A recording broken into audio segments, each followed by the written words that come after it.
آگ مزید بڑھے گی۔ معزز ناظرین، یوکرین کی اہمیت کا اندازہ اس سے لیا جا سکتا ہے کہ آخر کیا وجہ ہے کہ مغربی ممالک، یورپی یونین اور سپر پاور امریکہ اور روس اس کو اپنے کنٹرول میں رکھنا چاہتے ہیں۔ آخر وہ کون سی وجہ ہے، اس کی کیا اہمیت ہے کہ ہر کوئی اس کی طرف دیکھ رہا ہے۔ دنیا کے 30 کے لگ بھگ ملک جو ہیں وہ اپنی نظریں یوکرین پر جمائے ہوئے ہیں۔ تو جب ہم اس کی طرف دیکھتے ہیں تو ہمیں یوکرین کی اہمیت کا اندازہ اس بات سے لگایا جا سکتا ہے کہ یوکرین کتنی اہمیت کا حامل ملک ہے، کیوں دنیا کے ممالک کی نظریں اس کی طرف للچائی ہوئی ہیں۔ نمبر 1 ہم دیکھتے ہیں، یوکرین جو ہے وہ یورپ کا سب سے بڑا ملک ہے جس میں یورینیم پایا جاتا ہے۔ یورینیم جو ایٹم بم بنانے کے کام آتا ہے، اور یورپ کا سب سے بڑا ملک ہونے کی وجہ سے اس کے اندر یورینیم پایا جاتا ہے، اور 5 اس کے ایٹمی پلانٹ بھی ہیں جو ایٹم بم بنانے کے میں کام کرتے ہیں۔ دنیا میں دوسرے نمبر پر مینگنیز پایا جاتا ہے۔ لوہے کے ذخائر میں بھی دنیا کا یہ دوسرا بڑا ملک ہے جس میں سب سے زیادہ لوہے کے ذخائر پائے جاتے ہیں، اور اس کا دوسرا نمبر ہے دنیا میں۔ یورپ کے اندر یہ تیسرے نمبر پر شیل گیس پایا جاتا ہے اس میں، اور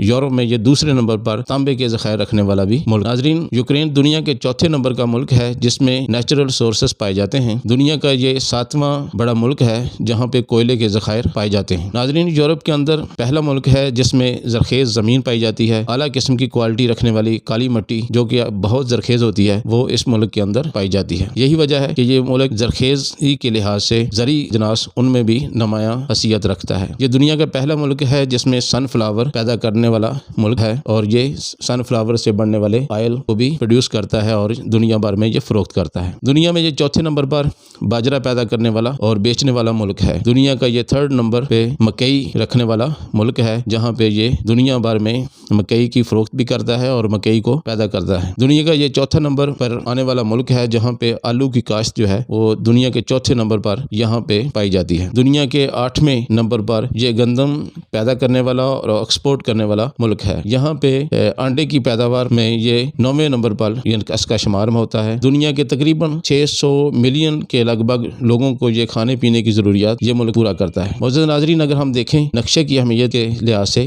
جب ہم اس کو نقشے کو دیکھتے ہیں یوکرین کے، تو اس حساب سے ایک تو یہ ہے کہ اس کا اپنی اہمیت ہے اس لحاظ سے، اور دوسری یہ کہ اس کے ساتھ روس بارڈر جو لگتی ہے یہ یوکرین کی، یہاں پہ سمندر ہے، اور اس سمندر کی وجہ سے روس کے پاس جو ہے وہ دنیا کا تقریباً 35% گیس ہے، جو روس چاہتا ہے کہ اس سمندر کے ذریعے وہ دنیا میں اپنی گیس کو جو نا سپلائی کرے۔ تو اس لیے روس کے لیے بھی یہ بہت اہمیت رکھتا ہے تاکہ وہ اس بندرگاہ کے ذریعے اس سمندری راستے سے دنیا بھر میں اپنی گیس کے ذخائر جو ہیں فروخت کرے، ان کو بیچے۔ تو معزز ناظرین، اس لحاظ سے اگر دیکھا جائے تو یہ یورپ کے لیے بھی، خود یوکرین اپنے لیے بھی، اور پھر امریکہ اور روس ان کے لیے بھی بہت زیادہ اہمیت کا حامل ہے، وہ اس لیے چاہی ہوئی نظروں سے اس کو دیکھتے ہیں۔ معزز ناظرین، یہاں سے ہمیں ایک سبق ملتا ہے کہ یہ تیسرا ملک تھا جس میں نیوکلیر پایا جاتا تھا، اور نیوکلیر بم بنانے اور نیوکلیر توانائی کا یہ حامل ملک، مگر بدقسمتی اس ملک کی کہ مغربی ممالک کے جانسے میں آ کر اس نے اپنی فوجی طاقت کو کم کیا اور نیوکلیر سے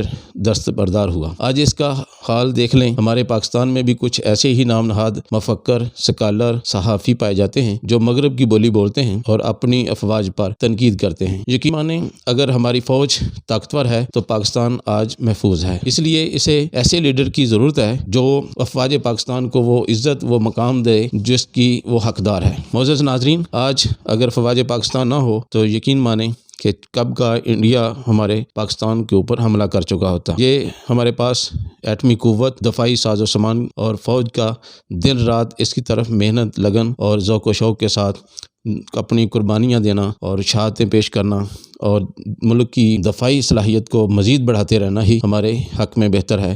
اور یقینی طور پہ میں تو یہی کہوں گا کہ آئندہ بھی ایسے لیڈر، ایسے منتخب حکمران عوام کرے کہ جو ہماری افواج کو مزید اس کا حوصلہ بھی بلند کرے، وہ ہمارے ملک کے لیے فائدہ مند ہو، نہ کہ وہ مغرب نواز ہو۔ تو معزز ناظرین، اپنے اس چینل کو لائک، سبسکرائب کیجئے، اور اس ویڈیو کو پسند آئے تو اپنے دوست احباب میں شیئر بھی کیجئے، اور اگر کوئی اپنی رائے سے نوازنا چاہیں تو اپنے فیڈ بیک کے ذریعے اس میں کمنٹ باکس میں ضرور اظہار کیجئے۔ مجھے دیجیے اجازت۔ اللہ حافظ۔